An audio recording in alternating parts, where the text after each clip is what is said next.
my father has a probably psychiatric disorder, അല്ലെങ്കിൽ mother has a psychiatric disorder. My risk of developing a mental disorder is 10% only. എന്ത് പറ്റി ചങ്ങാതി? പഴയ പോലെ അല്ലല്ലോ. Come on, there is some change in you. I have noticed. I am here to listen to you. ആ ഒരു opening അപ്പിനുള്ളൊരു platform dear and near കൊടുക്കേണ്ടതുണ്ട്. And never be judgemental when you listen. എനിക്ക് തോന്നുന്നു ഈ അവയർനെസ് വന്നതിൻ്റെ ഒരു റിസൾട്ടും കൂടെയാണ് ഈ ഡിപ്രഷനും അല്ലെങ്കിൽ ബൈപ്പോളാറാണ് ഞാൻ എന്നൊക്കെ പറഞ്ഞിട്ട് ആളുകൾ നടക്കാറുണ്ട്. ഞാൻ ബൈപ്പോളാറാണ് എന്നൊക്കെ പറഞ്ഞിട്ട് നടക്കുന്ന ആളുകളുണ്ട്. ഇതേ വ്യക്തി ഒരു സൂയിസൈഡൽ അറ്റംപ്റ്റ് കഴിഞ്ഞു അല്ലെങ്കിൽ സൂയിസൈഡ് ചെയ്ത് കഴിയുമ്പോഴേക്കും റെട്രോസ്പെക്റ്റീവായിട്ട് നമുക്കിതെല്ലാം കാണാൻ പറ്റും. ഡോക്ടർ, ഇതുപോലെ ഈ ഡിപ്രഷനിലുള്ള ഒരാളെ എളുപ്പത്തിൽ തിരിച്ചറിയാൻ പറ്റുമോ? അങ്ങനെ ചോദിക്കാൻ കാരണം ഡോക്ടർ, ചിലർ സൂയിസൈഡ് അറ്റംപ്റ്റ്സ് ഒക്കെ നടത്തി കഴിയുമ്പോഴാണ് അല്ലെങ്കിൽ ഡിപ്രഷനായിരുന്നു. അപ്പോൾ ചിലർ പറയും ഇന്ന് ഹോൾ ഡേ ഭയങ്കര ഹാപ്പി ആയിട്ട് ഇരുന്ന ആളാണ്, രാത്രി പോയി സൂയിസൈഡ് അറ്റംപ്റ്റ് നടത്തുന്നു. അപ്പോൾ അങ്ങനെ വിസിബിളി നമുക്ക് സിംറ്റംസ് റെക്കഗ്നൈസ് ചെയ്യാൻ പറ്റുമോ ഒരാളിൽ? If somebody is going through depression എന്നുള്ളത് നമ്മൾ എങ്ങനെ തിരിച്ചറിയാം വിസിബിൾ സിംറ്റംസ് ഇല്ലെങ്കിൽ? വിസിബിലിറ്റി ഇപ്പോൾ ഈ മെൻ്റൽ ഹെൽത്ത് ഫസ്റ്റ് എയ്ഡ് എന്ന് പറഞ്ഞൊരു കൺസെപ്റ്റിനെ കുറിച്ചിട്ട് പറയാറുണ്ട്. അതിൽ 3 കമ്പോണൻറ്റാണ് പറയുക. ലുക്ക്, ലിസൺ ആൻഡ് ലിങ്ക് എന്ന് പറയും. ഈ ലുക്ക് എന്ന് പറഞ്ഞാൽ കണ്ണ് വെച്ചല്ല കാണുന്നത്, മനക്കണ്ണ് വെച്ചാണ് കാണേണ്ടത്. മനക്കണ്ണ് വെച്ച് നോക്കിക്കഴിഞ്ഞാൽ നമ്മുടെ പ്രിയപ്പെട്ട ആളിലെങ്കിലും ഡിപ്രഷൻ്റെ സിംറ്റംസ് നമുക്ക് കാണാൻ പറ്റും. പണ്ടത്തെ പോലെ പ്രസരിപ്പില്ല, പണ്ടത്തെ പോലെ കലവില പറയാൻ വരുന്നില്ല, ഉള്ളുവലിയുന്നു. ഒരു പത്ര ഓഫീസിൽ വർക്ക് ചെയ്യുന്ന ഒരാളാണെങ്കിൽ എപ്പോഴും വന്നിട്ട് ചായ കുടിക്കുമ്പോഴൊക്കെ കുറേ ജോക്സൊക്കെ പറയുന്നയാൾ അതിൽ നിന്ന് വിട്ടു നിൽക്കുന്നു. ഹി ഓർ ഷീ ഡ്രസ്സസ് ഷാബ്ലി, പഴയ പോലെ ചിരിക്കുന്നില്ല, പഴയ പോലെ ഇനീഷ്യേറ്റീവ്സിലേക്ക് വരുന്നില്ല. പണ്ട് എല്ലാവരും കൂടെ ഒരുമിച്ചിട്ട് ഒരു പാർട്ടിക്കോ അല്ലെങ്കിൽ ഇതിനൊക്കെ പോകുമ്പോഴേക്കും ഞാൻ വരണില്ല എന്ന് പറഞ്ഞ് ഉൾവലിയുന്നു. ഇടയ്ക്കൊക്കെ എന്ത് ജീവിതം എന്നുള്ള ചില സ്റ്റേറ്റ്മെൻറ്റ്സ് വരുന്നു. ആളുടെ ബോഡി ലാംഗ്വേജ് സ്ലോ ആവുന്നു. ആൻഡ് നമ്മൾ കുറച്ചുകൂടെ ഒന്ന് ശ്രദ്ധിച്ചു കഴിഞ്ഞാൽ ഭൂരിപക്ഷം സന്ദർഭങ്ങളിലും there is a life event that has triggered that also. അപ്പോൾ അത് മനക്കണ്ണ് തുറന്നിട്ട് കണ്ടാലാണ് ഈ ചേഞ്ചസ് നമുക്ക് കാണാൻ പറ്റുള്ളൂ. മനസ്സിലായില്ലേ? ഇതേ വ്യക്തി ഒരു സൂയിസൈഡൽ അറ്റംപ്റ്റ് കഴിഞ്ഞു അല്ലെങ്കിൽ സൂയിസൈഡ് ചെയ്ത് കഴിയുമ്പോഴേക്കും റെട്രോസ്പെക്റ്റീവായിട്ട് നമുക്കിതെല്ലാം കാണാൻ പറ്റും. ഇപ്പം എനിക്ക് കാണാൻ പറ്റിയില്ലെങ്കിൽ മഹിമ കണ്ടിട്ടുണ്ടാവും. ഇല്ലില്ല, ഞാൻ ഈ ചേഞ്ചസ് കണ്ടു. All of you sit together and put your head together and you start seeing that yes I saw that this man showed this and pull all these things. ഞാൻ പറഞ്ഞ എല്ലാ കാര്യങ്ങളും അതിലുണ്ടാവും. അത് നേരത്തെ തിരിച്ചറിയുക എന്നുള്ളതാണ് ഒരു പക്ഷേ ഒരു സമൂഹത്തിൻ്റെ ഉത്തരവാദിത്വം, ഒരു വ്യക്തി ജീവിക്കുന്ന ആ കൊച്ചു ലോകത്തിലുള്ള മറ്റുള്ളവരുടെ ഉത്തരവാദിത്വം.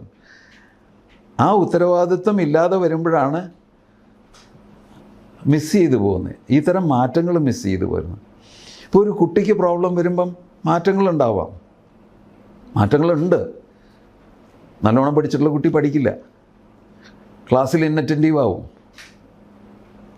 എഴുന്നേൽപ്പിച്ച് നിർത്തി കഴിഞ്ഞാൽ പണ്ട് പയറ് പോലെ നിന്ന് കുട്ടി പെട്ടെന്ന് കരയാൻ തുടങ്ങുന്നു. അധ്യാപകന് തിരിച്ചറിയാൻ പറ്റില്ലേ? വീട്ടിൽ വന്നു കഴിഞ്ഞിട്ടുണ്ടെങ്കിൽ പണ്ടത്തെ പോലെ ഭക്ഷണം കഴിക്കുന്നില്ല, കളിക്കാൻ പോകുന്നില്ല, പുന്നാരം പറയാൻ വരുന്നില്ല. മാതാപിതാക്കൾക്ക് തിരിച്ചറിയാൻ പറ്റില്ലേ? 2 കൂട്ടരും ശ്രദ്ധിക്കില്ല. സാരമില്ല, കുട്ടിയല്ലേ.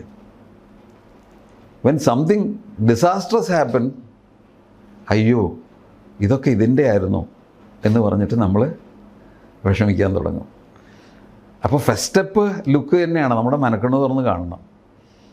രണ്ടാമത്തെ സ്റ്റെപ്പ് എന്ന് പറയുന്നത് ലിസനാണ്. എന്ത് പറ്റി ചങ്ങാതി? പഴയ പോലെ അല്ലല്ലോ, പണ്ടത്തെ ഒരു ഉഷാറ് സിത്താരയ്ക്ക് കാണുന്നില്ലല്ലോ. Come on, there is some change in you. I have noticed. I am here to listen to you.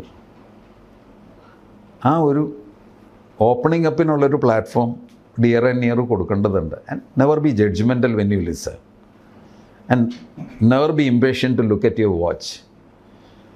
ആ ഒരു രീതിയിലുള്ള ഒരു എംപതറ്റിക് ആയിട്ടുള്ള what you are travelling through, നിങ്ങൾ കടന്നു പോകുന്ന എക്സ്പീരിയൻസ് എന്താണ് എന്നുള്ളത് നമുക്ക് കൂടെ മനസ്സിലാവേണ്ടെന്നുള്ള ആ എമ്പതിയോട് കൂടിയിട്ടുള്ള ആ ഒരു ഇൻവോൾവ്മെൻറ്റിൽ ദാറ്റ് ഹെൽപ്സ്. ലൈക്ക് ക്ലൗഡഡ് ആയിട്ടുള്ളൊരു സ്കൈ മഴ പെയ്യുമ്പോൾ ഉണ്ടാവുന്ന ക്ലാരിറ്റി പോലെ ചിലപ്പോൾ ഒരു ചെറിയ ക്ലാരിറ്റി വന്നെന്ന് പറയും. പക്ഷെ അതുകൊണ്ട് ചിലപ്പോൾ തീരണമെന്നില്ല. അവിടെയാണ് ലിങ്ക് വരുന്നത്.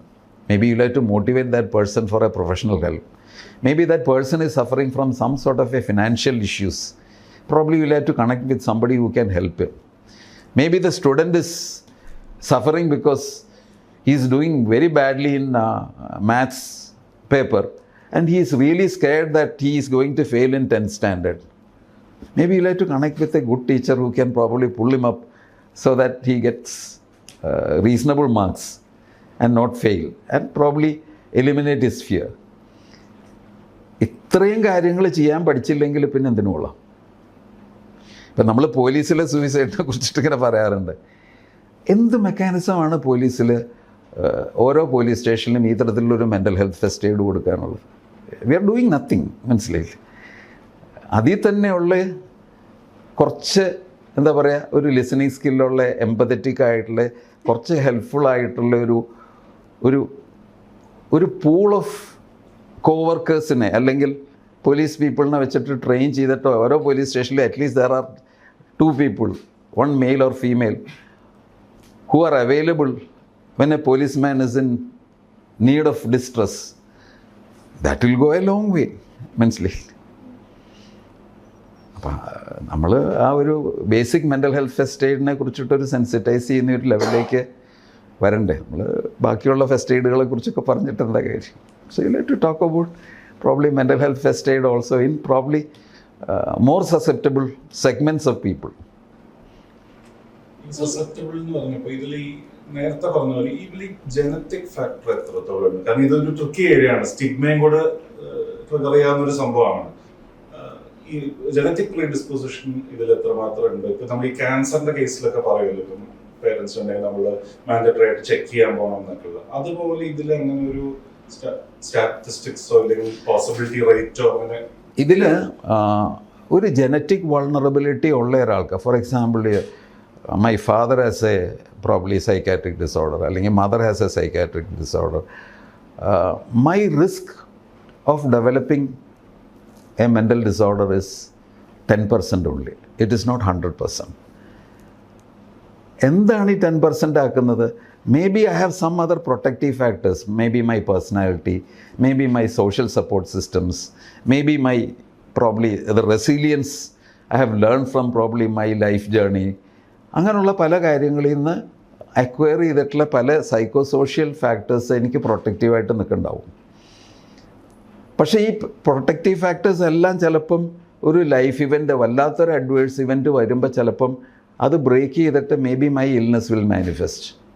മനസ്സിലായില്ലേ? But there is a protective factor happening. മനസ്സിലായില്ലേ? ഈ റെസീലിയൻസ് ബിൽഡ് ചെയ്യുക, അല്ലെങ്കിൽ ഒരു സ്ട്രെസ്സ് വരുമ്പോൾ അതിനെ കോപ്പ് ചെയ്യാനുള്ള കാര്യങ്ങൾ ശീലിക്കുക, അല്ലെങ്കിൽ മെഡിറ്റേഷനോ അല്ലെങ്കിൽ യോഗയോ അതുപോലുള്ള കാര്യങ്ങൾ വെച്ചിട്ട് നമ്മുടെ ഒരു ഇമോഷണൽ ക്ലൈമറ്റിനെ മോഡുലേറ്റ് ചെയ്യാൻ പറ്റുക, ഇങ്ങനെയുള്ളതൊക്കെ can to a certain extent protect you from your genetic vulnerability. To a certain extent, I underline that. മനസ്സിലായില്ലേ? ഇല്ലാത്ത സാഹചര്യങ്ങൾ വരാം. അങ്ങനെയുള്ള സമയത്തും probably there will be the genetic vulnerability expressing it self as an disorder also. മനസ്സിലായില്ലേ? അപ്പം എത്ര percentage എന്ന് പറയുമ്പോൾ റിസ്ക് ഇതാണ്. മനസ്സിലായില്ലേ? ഇപ്പോൾ ഫാദറും മദറും ഇല്ലാണെങ്കിൽ ഇറ്റ് അഗെയിൻ ഇൻക്രീസസ് 3 times, 30%, 33% ആയി. മനസ്സിലായില്ലേ? അപ്പോഴും there is a protective element space, psycho social ഫാക്ടേഴ്സാണ്. മനസ്സിലായില്ലേ? അപ്പോൾ it's a fusion of all these things that ultimately decides whether your illness will be manifested or not. Do you think social media has played a role? Because these days social media is adhigamayittum ee therapy, online therapy sessions, not just online therapy sessions, ingante videos okke idarundu doctors talking about mental health. Appam adinte or impact or inflow of patients അടുത്ത് കൂടുതൽ വരാനുള്ള പ്രവണത കൂടി വരുന്നുണ്ടോ ആളുകൾക്ക്? ഈ awareness ഇപ്പോൾ മറ്റുള്ള അസുഖങ്ങളെപ്പോലെ നമുക്ക് അങ്ങനെ ഒരു ഇക്വേഷനിൽ ഇതിനെ കാണാൻ പറ്റില്ല. കാരണം ഈ സ്റ്റിഗ്മ ഫാക്ടർ ഭയങ്കര കൂടുതലുള്ള ഒരു കണ്ടീഷനിൽ അവെയർനെസ് ഇതുകൊണ്ട് ഹെൽപ്പ് സീക്കിംഗ് ഭയങ്കരമായിട്ട് കൂടണമെന്നില്ല. But it helps. മനസ്സിലായില്ലേ? കാരണം ഇപ്പം പോകുമ്പം ഇതൊക്കെ കണ്ടാലും ഞാൻ കൺസൾട്ട് ചെയ്യപ്പെടുന്നത് കാണുമില്ലയോ എന്നുള്ള വിചാരമുള്ള ആളുകൾ ഇത് ചെയ്യില്ല, എത്ര വീഡിയോ ഉണ്ടാലും. മനസ്സിലായില്ലേ? But it has helped. Videos വന്നതും അല്ലെങ്കിൽ അവെയർനെസ് വന്നതും എനിക്ക് തോന്നുന്നു ഈ അവെയർനെസ് വന്നതിൻ്റെ ഒരു റിസൾട്ടും കൂടെയാണ് ഈ ഡിപ്രഷനും അല്ലെങ്കിൽ ബൈപ്പോളാറാണ് ഞാൻ എന്നൊക്കെ പറഞ്ഞിട്ട് ആളുകൾ നടക്കാറുണ്ട്. ഞാൻ ബൈപ്പോളാറാണെന്നൊക്കെ പറഞ്ഞിട്ട് നടക്കുന്ന ആളുകളുണ്ട്. ഇതെല്ലാം വന്നേക്കുന്നത് ഇതുകൊണ്ടാണ്. പക്ഷേ എത്രമാത്രം അത് ആക്ച്വലി ഒരു വ്യക്തിയുടെ കൺസൾട്ടേഷനിലേക്ക് വരുന്നു എന്നുള്ളത് is something to be really എന്താ പറയുക റിസർച്ച്ഡ് ആൻഡ് ഫൗണ്ട് ഔട്ട്. പക്ഷേ it has helped. Public awareness നല്ലോണം കൂടിയിട്ടുണ്ട്. സാറിൻ്റെ ഒരു എക്സ്പീരിയൻസ് വെച്ചിട്ട് അതായത് ഇപ്പം ആളുകളെ കൺവിൻസ് ചെയ്യിക്കുന്നത് ഒരു സമയത്ത് പ്രയാസമായിരുന്നു, ഇപ്പം കുറച്ചുകൂടെ എളുപ്പമായി, അങ്ങനെ തോന്നുന്നുണ്ടോ? അതായത് നിങ്ങൾക്ക് ഇതാണ് ഇഷ്യൂ എന്നുള്ളത് പണ്ട് കുറച്ച് ബുദ്ധിമുട്ടായിരുന്നു മനസ്സിലാക്കിപ്പിക്കാൻ, ഇപ്പം അക്സെപ്റ്റ് ചെയ്യുന്നുണ്ട് ആൾക്കാർ, അങ്ങനെ ഒരു ഡിഫറൻസ് ഫീൽ ചെയ്തിട്ടുണ്ട്?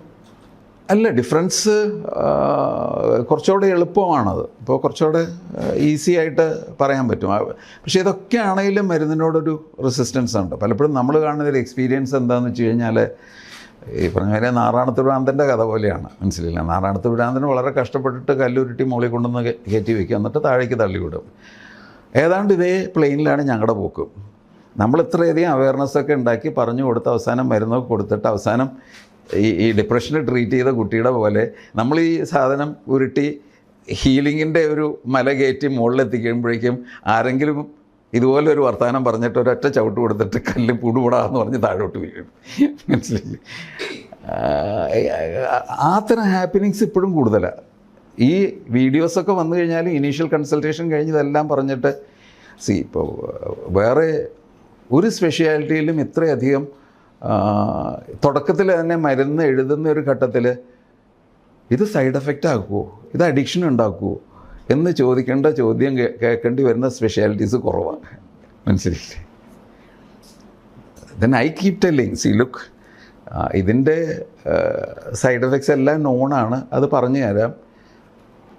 പക്ഷെ നാളെ നിങ്ങൾക്കൊരു ക്യാൻസർ വന്നിട്ടൊരു കീമോതെറാപ്പി എടുക്കുമ്പം it may cause side effects to the level that your WBC counts will go to level where it can even take away your life. നിങ്ങൾ എടുക്കാതിരിക്കുമോ? അത് ലൈഫാണ്. ഞാൻ പറയും ഇതും ലൈഫാണ്. ഡിപ്രഷൻ ട്രീറ്റ് ചെയ്ത് പോയില്ല എന്ന് വെച്ച് കഴിഞ്ഞാൽ your sun who is already suicidal now ചിലപ്പം he will also succumb to death on his own. It might take 3 weeks time. Anti ഡിപ്രസൻസിനും മിക്കവാറും മരുന്നുകൾക്കൊരു ലേറ്റൻറ്റ് പീരീഡ് ഓഫ് ആക്ഷൻ ഉണ്ട്. It's not quick. പാരസെറ്റമോൾ കഴിക്കണ പോലെ പനി പെട്ടെന്ന് കുറയുകയല്ല ചെയ്തത്. When you take a medicine it takes time. അപ്പോൾ ആ സമയത്ത് അവരുടെ വിജിലൻസും വളരെ പ്രധാനമാണ് ടിൽ ഹി ഗെറ്റ്സ് ബെറ്റർ.